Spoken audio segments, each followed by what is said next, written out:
ជាអរគុណមែនតើសម្រាប់បងប្រុសគាត់បានឲ្យខ្ញុំកំងតាមអនឡាញជាមួយប្រភេទ Microsoft ប្រភេទ laptop 13 inch គាត់បានកក់ខ្ញុំ100ជាមួយនឹង spec បាទ spec 16G 512ពណ៌ Ocean ដែលជា spec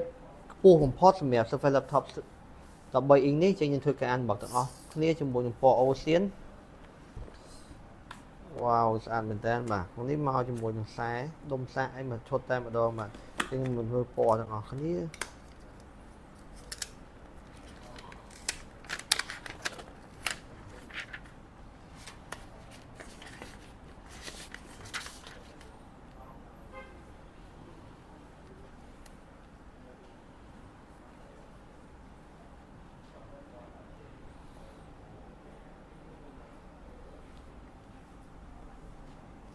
វ៉ាវស្អាតមែនតើជាមួយនឹងពណ៌ Ocean